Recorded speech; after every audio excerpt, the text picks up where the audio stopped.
Sermão de número 62, a finalidade da vinda de Cristo, de John Wesley, 20 de janeiro de 1781. Texto bíblico, 1 João, capítulo 3, versículo 8. Para isso se manifestou o Filho de Deus, para destruir as obras do diabo. Muitos escritores eminentes, pagãos como também cristãos, tanto nos séculos precedentes quanto recentes, têm empregado todo o seu trabalho e habilidade em retratar a beleza da virtude. E os mesmos esforços têm sido tomados para descrever, nas cores mais vivas, a deformidade do vício, tanto do vício em geral como daqueles particulares, os quais foram mais predominantemente em suas respectivas épocas e regiões. Com igual cuidado, eles colocaram sob uma luz mais convincente a felicidade que atende à virtude, a miséria que usualmente acompanha o vício e sempre o segue. Pode-se reconhecer que tratados desse tipo não são totalmente sem uso. Provavelmente, por meio deles, alguns, por um lado, têm sido estimulados a desejarem e a seguir em busca da virtude, e alguns, por outro, têm interrompido sua carreira de vício, talvez corrigindo pelo menos por algum tempo. Mas a mudança efetuada nos homens por esses meios raramente é profunda ou total. Muito menos é durável. Em um pequeno espaço de tempo ela desaparece como nuvem matutina. Tais motivos são muito fracos para superarem as tentações inumeráveis que nos circundam. Tudo que se possa dizer a respeito da beleza e vantagem da virtude e da deformidade e defeito danosos do vício não pode resistir, muito menos superar e curar um só apetite irregular ou paixão. Todas essas cercas e todo o nosso esquadrão, um só pecado secreto varre para bem longe. Existe, portanto, uma necessidade absoluta, se alguma vez pudermos subjugar o vício ou perseverarmos firmemente na prática da virtude, de termos armas de um tipo melhor do que essas. Do contrário, veremos o que é certo, mas não poderemos alcançá-lo. Muitos homens de reflexão entre os próprios pagãos estiveram profundamente conscientes disto. A linguagem de seu coração foi aquela de Medeia. Vejo o melhor e o aprovo, mas sigo o pior. Quão exatamente concordante com as palavras do apóstolo, personificando o homem consciente do pecado, mas ainda subjugando, porque não faço o bem que prefiro, mas o mal que não quero, esse faço. A importância da mente humana, mesmo o filósofo romano poderia descobrir. Existe em todo homem, diz ele, essa fraqueza. A impotência da mente humana, mesmo o filósofo romano poderia descobrir. Existe em todo homem, diz ele, essa fraqueza. Ele poderia ter dito essa dolorosa enfermidade. Gloriai sites, a sede pela glória. A natureza indica a enfermidade, mas a natureza não nos mostra o remédio. Nem é de se admirar que, embora eles buscassem por um remédio, ainda assim, não encontraram remédio algum, porque eles o buscaram onde ele nunca foi e nunca será encontrado, ou seja, em si mesmos, na razão, na filosofia. Canas quebradiças, bolhas, fumaça. Eles não buscaram em Deus, em quem tão somente é possível encontrá-lo. Em Deus, não eles repudiaram, não. Eles repudiaram totalmente isso em termos mais fortes, porque embora Cícero, um de seus oráculos, tenha uma vez tropeçado sobre aquela estranha verdade, nunca houve algum grande homem que não tenha sido divinamente inspirado. Ainda assim, no mesmo trato, ele contradiz a si mesmo e subverte sua própria afirmativa por perguntar: quem alguma vez retribuiu a Deus agradecimento pela própria virtude e a sabedoria? O poeta romano é, se possível, mais explícito ainda. quem depois de mencionar diversas bênçãos exteriores, honestamente acrescenta: nós perguntamos a Deus o que Ele pode dar ou tomar. Vida, riqueza, mas virtude eu mesmo me farei. Os melhores deles buscaram a virtude tanto parcialmente em Deus como parcialmente em si mesmos. Ou a buscaram daqueles deuses que eram de fato demônios e como tais incapazes de tornarem seus adoradores melhores do que eles próprios. Tão sombria foi a luz do mais sábio dos homens até que a vida e a imortalidade fossem trazidas para a luz por meio do Evangelho, até que o Filho de Deus foi manifestado para destruir as obras do diabo. Mas quais são as obras do diabo aqui mencionadas? Como o Filho de Deus foi manifestado para destruí-las? E como, de que maneira e por meio de que passos ele realmente as destrói? Esses 3 pontos muito importantes nós iremos considerar em sua ordem. E primeiro, quais são as obras do diabo? Nós aprendemos as palavras precedentes e seguintes do texto. Sabemos que ele se manifestou para tirar os nossos pecados, 1 João 3,5. Todo aquele que permanece nele não peca, todo aquele que peca não o viu, nem o conheceu, verso 6. Aquele que cometeu pecado procede do diabo, porque o diabo vive pecando desde o princípio. Para isso se manifestou o Filho de Deus, para destruir as obras do diabo, verso 8. Todo aquele que é nascido de Deus não comete pecado, verso 9. Da totalidade disso, parece que as obras do diabo aqui mencionadas são o pecado e os frutos do pecado. Mas desde que a sabedoria de Deus dissipou as nuvens que por tanto tempo cobriram a terra e colocou um fim nas conjecturas infantis dos homens, concernente a essas coisas, pode ser útil ter uma visão mais distinta dessas obras do diabo, tanto quanto os oráculos de Deus nos instruem.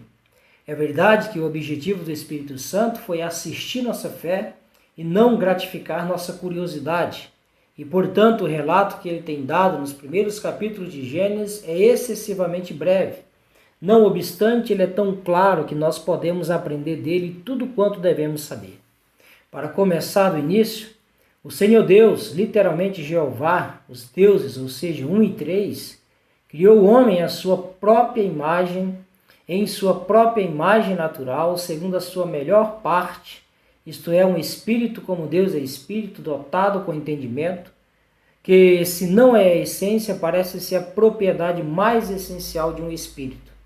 Provavelmente o espírito humano, assim como o angelical, discerniu então a verdade através da intuição. Portanto, ele nomeou cada criatura tão logo ele a viu, de acordo com sua natureza íntima. No entanto, seu conhecimento era limitado, posto que ele era uma criatura. Portanto, a ignorância era inseparável dele, mas o erro não era. Não parece que ele estivesse equivocado em qualquer coisa, mas ele era capaz de errar, de se iludir, embora não fosse impelido a isto. Ele era dotado também de vontade, com várias afeições que são apenas a vontade manifestando a si mesma de várias maneiras, para que pudesse amar, desejar e deleitar-se no que era bom. Do contrário, seu entendimento não teria tido propósito. Ele era igualmente dotado com a liberdade, o poder de escolher o que é bom e recusar o que não é. Sem isto, ambos, a vontade e o entendimento, teriam sido absolutamente inúteis. De fato, sem a liberdade, o homem teria estado longe de ser um agente livre, de tal modo que ele não poderia ter sido um agente em absoluto, porque todo ser que não é livre é puramente passivo, não ativo em qualquer grau. Você tem uma espada em sua mão, um homem mais forte do que você poderia prendê-lo e forçá-lo a ferir uma terceira pessoa? Nisso não seria o agente, não mais do que sua espada. A mão é tão passiva quanto o aço. Assim é em todo caso possível. Aquele que não é livre não é um agente, mas um paciente. Portanto, parece que cada espírito no universo, como tal, é dotado com entendimento e, em consequência, com uma vontade e com uma medida de liberdade, e que esses 3 atributos estão inseparavelmente unidos em cada natureza inteligente. Liberdade forçada ou dominada não é liberdade, afinal. É uma contradição de termos. É o mesmo que liberdade não livre, ou seja, evidente contrassenso. Pode ser observado mais além, e esta observação é importante, que onde não existe liberdade não pode haver boa ou má moral, nem virtude ou vício. O fogo nos aquece, o fogo nos aquece, ainda assim não é capaz de virtude. Ele nos queima, ainda assim não é vício. Não existe virtude, exceto onde uma criatura inteligente conhece, ama e escolhe o que é bom. Nem existe alguma imoralidade, exceto onde tal criatura conhece, ama e escolhe o que é mal. E Deus criou o homem não apenas a sua imagem natural, mas igualmente a sua imagem moral. Ele o criou não apenas no conhecimento, mas também na justiça e santidade verdadeira. Como seu entendimento foi sem mancha, perfeito em sua espécie, assim foram todas as suas afeições. Elas foram todas corrigidas e devidamente exercitadas em seus objetivos apropriados. E como um agente livre, ele escolheu firmemente o que era bom, de acordo com a direção de seu entendimento.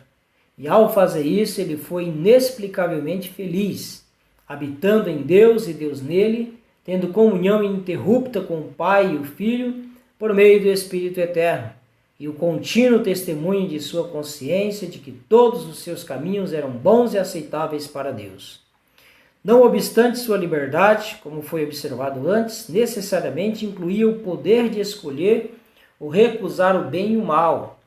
De fato, tem-se duvidado que o homem pudesse então escolher o mal, sabendo que ele é tal. Mas não se pode duvidar que ele possa tomar o mal pelo bem. Ele não era infalível, portanto não era impecável. E isso se esclarece na dificuldade total da grande questão: como o mal entrou no mundo? Ele veio de Lúcifer, filho da manhã. Foi obra do diabo, porque o diabo, diz o apóstolo, peca desde o início. Ou seja, ele foi o primeiro pecador no universo, o autor do pecado, o primeiro ser que, pelo abuso de sua liberdade, introduziu o mal na criação. Ele foi um dos primeiros, se não o primeiro arcanjo, que foi tentado a pensar mais altamente de si mesmo. Ele livremente entregou-se à tentação e deu caminho primeiro ao orgulho, então à vontade própria. Ele disse: eu me sentarei nos lados do norte, e eu serei como o Altíssimo. Ele não caiu sozinho, mas logo carregou consigo uma terceira parte das estrelas do céu. Em consequência do que elas perderam sua glória e felicidade e foram dirigidas para fora de sua habitação anterior. Tendo grande ira e talvez inveja da felicidade das criaturas a quem Deus havia recém-criado, não é de se estranhar que ele pudesse desejar e se esforçar para privá-las dela. Com esse objetivo, ele se ocultou na serpente, que era a mais sutil e inteligente de todas as criaturas brutas, e desta forma menos propensa a levantar suspeita. De fato, alguns supõem, não improvavelmente, que a serpente foi então dotada com alguma razão e linguagem. Se Eva não soubesse que ela era assim, teria admitido alguma conversação com ela? Ela teria ficado assustada ao invés de ser enganada, como o apóstolo observa que foi. Para enganá-la, Satanás misturou a verdade com a falsidade. É assim que Deus disse: não comereis de toda árvore do jardim? E logo depois persuadiu-a a desacreditar de Deus, por supor que sua ameaça não poderia ser cumprida. Ela então ficou propensa a toda a tentação, ao desejo da carne, porque a árvore era boa para o alimento, ao desejo dos olhos, porque ela era agradável aos olhos, e à soberba da vida, porque ela era desejável para fazer alguém sábio, e consequentemente honrado. Então a descrença gerou o orgulho. Ela se considerou mais sábia do que Deus, capaz de encontrar um caminho melhor para a felicidade do que Deus a havia ensinado. O orgulho gerou a vontade própria. Ela estava determinada a fazer a sua própria vontade e não a vontade daquele que a fez. A vontade própria gerou desejos tolos e completou a todos pelo pecado exterior. Ela tomou do fruto e o comeu. Ela então deu ao seu marido e ele comeu. E naquele dia, sim, naquele momento, ele morreu. A vida de Deus foi extinta de sua alma. A glória partiu dele. Ele perdeu toda a imagem moral de Deus, a justiça e a santidade verdadeira. Ele era impuro e era infeliz. Ele era impuro e era infeliz. Ele era cheio de pecado, cheio de culpa e medos torturantes. Separado de Deus e olhando como um juiz cruel, ele teve medo. Mas como seu entendimento foi enegrecido, ao pensar que ele poderia esconder-se da presença de Deus em meio às árvores do jardim, assim sua alma foi totalmente morta para Deus. E naquele dia seu corpo igualmente começou a morrer, tornou-se vulnerável à fraqueza, doença e dor, todas preparatórias para a morte do corpo, que naturalmente conduz à morte eterna. Tais são as obras do diabo, o pecado e seus frutos considerados em sua origem e conexão. Em segundo lugar, consideremos como o Filho de Deus foi manifestado com o objetivo de destruí-las. Ele foi manifestado como unigênito Filho de Deus, igual em glória com o Pai, para os habitantes dos céus, antes e quando da fundação do mundo. Essas estrelas da manhã cantaram juntas, todos esses filhos de Deus gritaram de alegria quando eles o ouviram pronunciar: haja luz e houve luz. Quando ele espalhou o norte sobre o espaço vazio e estendeu os céus como uma cortina, de fato foi crença geral na igreja primitiva que ninguém jamais viu a Deus, o Pai, nem poderia vê-lo, que desde toda a eternidade ele tem habitado na luz inacessível e que é somente no e pelo Filho de seu amor que ele tem revelado a si mesmo às criaturas em todo o tempo. Não é fácil determinar como o Filho de Deus foi manifestado por nossos primeiros pais para nossos primeiros pais no paraíso. Geralmente, não é improvável, supõe-se que ele apareceu a eles na forma de um homem e conversou com eles face a face. Nem eu posso acreditar, afinal, no engenhoso sonho do Dr. Whitts, referente à gloriosa natureza humana de Cristo, que ele supõe ter existido antes do mundo existir e ter sido dotada com eu não sei quais poderes surpreendentes. Não, eu olho para isto como um perigo enorme, sim, uma hipótese danosa, já que ela exclui completamente o valor de muitas escrituras que se pensou até aqui comprovavam a divindade do Filho. E eu temo que este foi o principal meio que afastou esse homem da fé uma vez entregue aos santos. Ou seja, se ele realmente se afastou dela, se aquele bonito monólogo for genuíno, aquele que foi impresso entre suas obras póstumas, no qual ele tão honestamente implora ao Filho de Deus que não se desagrade, porque ele não pode acreditar que ele seja coigual e coeterno com o Pai. Nós não podemos razoavelmente crer que foi por aspectos similares que ele foi manifestado em sucessivas épocas para Enoque enquanto ele andou com Deus, para Noé antes e depois do dilúvio, para Abraão, Isaque e Jacó em várias ocasiões, e para não mencionar mais, para Moisés. Este parece ser o significado natural da palavra.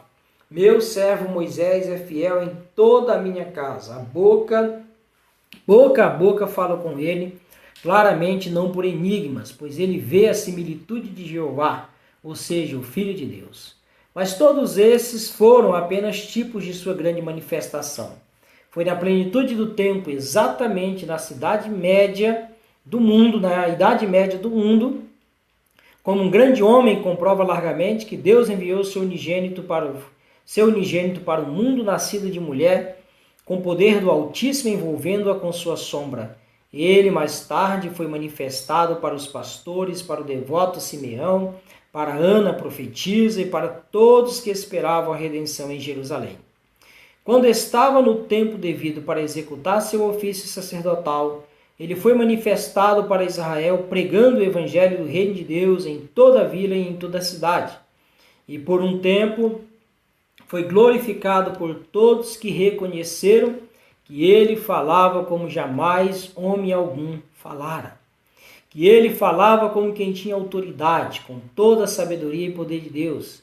Ele foi manifestado através de inumeráveis sinais e maravilhas e as obras poderosas que fez, assim como por toda a sua vida, sendo o único nascido de mulher que não conheceu pecado, que desde seu nascimento até sua morte fez todas as coisas, fazendo continuamente, não a sua vontade, mas a vontade daquele que o enviou. Afinal, eis o Cordeiro de Deus que tira o pecado do mundo. Esta foi a mais gloriosa manifestação de si mesmo do que qualquer uma que ele tenha feito antes. Quão gloriosamente ele foi manifestado aos anjos e homens quando ele foi ferido por nossas transgressões. Quando ele carregou todos os nossos pecados em seu próprio corpo no madeiro, quando por aquela oblação de si mesmo, uma só vez oferecida, fez um completo, perfeito e suficiente sacrifício, expiação e satisfação pelos pecados de todo mundo, e clamou: está consumado, e inclinando a cabeça rendeu o espírito. Apenas nos resta mencionar algumas manifestações posteriores: sua ressurreição dos mortos, sua ascensão aos céus, para a glória que ele teve antes do mundo existir, e seu derramar do Espírito Santo no dia de Pentecostes, ambos belamente descritos naquelas bem conhecidas palavras do salmista: tu subiste ao alto, levaste cativo o cativeiro, recebeste dons para os homens e até para os teus inimigos, para que o Senhor Deus habitasse no meio deles, ou neles. Para que o Senhor habitasse neles. Isso se refere ainda mais uma manifestação do Filho de Deus, a manifestação interior de si mesmo. Quando ele falou disto para seus apóstolos pouco antes de sua morte, um deles imediatamente perguntou: de onde procede, Senhor, que estais para manifestar-se a nós e não ao mundo? Por nos capacitar a crer em seu nome, porque ele é interiormente manifestado a nós, quando nós somos capazes de dizer com confiança: meu Senhor e meu Deus. Então cada um de nós pode corajosamente dizer: a vida que agora vivo, eu vivo pela fé no Filho de Deus, que me amou e deu a si mesmo por mim. E é por assim manifestar a si mesmo em nossos corações que ele efetivamente destrói as obras do diabo. Nós devemos considerar agora como ele faz isso, de que maneira e por meio de que passos ele verdadeiramente as destrói. Primeiro, como Satanás começou sua obra em Eva, envenenando-a com a descrença, então o Filho de Deus começou sua obra no homem, capacitando-nos a crer nele. Ele também abre como ilumina os olhos de nosso entendimento. Do meio da escuridão, ele ordena a luz que brilhe e arranca o véu que o Deus deste mundo tinha espalhado sobre nossos corações. E nós então vemos, não mediante uma corrente de raciocínio, mas por meio de uma espécie de intuição, por uma visão direta, que Deus estava em Cristo reconciliando consigo o mundo, não imputando aos homens as suas transgressões, não imputando-as a mim. Naquele dia saberemos que somos de Deus, filhos de Deus pela fé, tendo com a redenção pelo sangue de Cristo, mesmo o perdão dos pecados. Sendo justificados por fé, nós temos paz com Deus, por meio de nosso Senhor Jesus Cristo. Aquela paz que nos capacita a estarmos igualmente satisfeitos em quaisquer condições, que nos livra de todas as dúvidas desconcertantes, dos medos, de todos os medos tormentosos, e em particular daquele medo da morte, por meio do qual nós estamos sujeitos à escravidão por toda a vida. Ao mesmo tempo, o Filho de Deus golpeia a raiz da grande obra do diabo, o orgulho, fazendo com que o pecador se humilhe diante do Senhor e abomine a si mesmo e se arrependa em pó e cinzas. Ele golpeia a raiz da vontade própria, capacitando o pecador humilhado a dizer em todas as coisas: não como eu quero, mas como tu queres. Ele destrói o amor ao mundo, libertando aqueles que nele creem de todo desejo tolo e danoso, do desejo da carne, do desejo dos olhos, da soberba da vida. Ele os poupa de buscar ou de esperar encontrar felicidade em alguma criatura. Como Satanás desviou o coração do homem do Criador para a criatura, assim o Filho de Deus revolveu novamente o seu coração da criatura para o Criador. Assim sendo, manifestando a si mesmo, ele destrói as obras do diabo, restaurando o culpado, antes afastado de Deus em seu favor, perdão e paz. O pecador em quem não habita coisa boa no amor e na santidade. O pecador sobrecarregado e miserável na alegria inexprimível, na felicidade real e substancial. Mas pode ser observado que o Filho de Deus não destrói toda a obra do diabo no homem por quanto tempo ele permaneça nesta vida. Ele ainda não destrói a fraqueza corporal, a doença, a dor e milhares de enfermidades próprias da carne e sangue. Ele não destrói toda aquela fraqueza de entendimento, que é a consequência natural da alma habitar um corpo corruptível, de modo que ainda a ignorância e o erro pertencem à humanidade. Ele nos confia apenas uma porção muito pequena do conhecimento em nosso estado presente para que nosso conhecimento não interfira com nossa humildade e novamente almejemos ser como deuses. É para remover de nós toda tentação de orgulho e todo pensamento de independência, que é a mesma coisa que os homens em geral tão sinceramente cobiçam sob o nome de liberdade. Que ele nos deixe rodeados com todas essas enfermidades, particularmente fraqueza de entendimento, até que a sentença tome lugar: tu és pó e ao pó tornarás. Então o erro, a dor e todas as doenças corpóreas cessarão. Todas essas serão destruídas pela morte, e a própria morte, o último inimigo do homem, será destruída na ressurreição. No momento em que ouvirmos a voz do arcanjo e a trompa de Deus, então se cumprirá a palavra que está escrita: tragada foi a morte pela vitória. Este corpo corruptível se revestirá de incorruptibilidade, e o que é mortal se revestirá de imortalidade. E o Filho de Deus, manifestado nas nuvens do céu, destruirá esta última obra do diabo.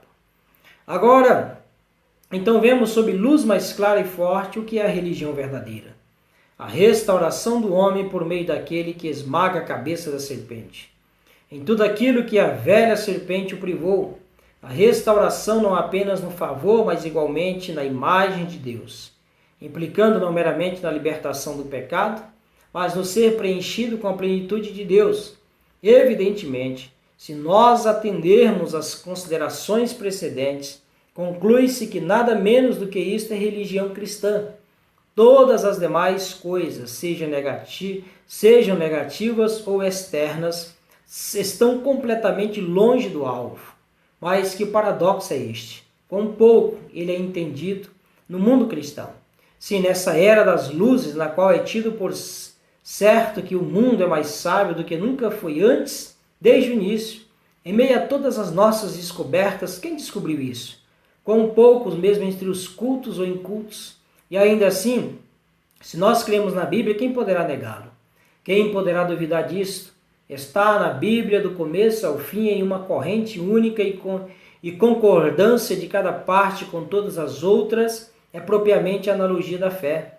Tenham cuidado de tomar qualquer coisa mais ou qualquer coisa menos do que isto por religião. Nada mais. Não imaginem que uma forma exterior, uma série de deveres, tanto públicos como privados, seja religião. Não suponha que a honestidade, a justiça ou o que for que seja chamado de moralidade, embora excelente em seu lugar, seja religião. E muito menos não sonhem que a ortodoxia, a opinião correta, vulgarmente chamada de fé, seja religião. De todas as fantasias religiosas, esta é a mais vã, a que toma feno e restolho por ouro refinado no fogo. Não tome nada menos do que isto como sendo a religião de Jesus Cristo. Não tome uma parte dela pelo todo. O que Deus uniu não o separe. Não aceite como sua religião nada menos do que a fé que atua pelo amor. Toda santidade interior e exterior. Não esteja satisfeito com qualquer religião que não implique na destruição de todas as obras do diabo, ou seja, de todos os pecados. Nós sabemos que a fraqueza de entendimento e milhares de enfermidades permanecerão enquanto restar esse corpo corruptível, mas o pecado não precisa permanecer. Esta é a obra do diabo, eminentemente assim chamada, e o Filho de Deus foi manifestado para destruí-la nesta vida presente. Ele é capaz e está desejoso de destruí-la agora em todos que nele creem. Apenas não sejam limitados em seus corações. Não desconfie de seu poder ou de seu amor. Coloquem sua promessa à prova. Ele falou, não estará ele igualmente pronto para agir? Apenas acheguem-se confiantemente junto ao trono da graça, confiando em sua misericórdia, e vocês descobrirão que ele salva totalmente todos que se achegam a Deus por ele.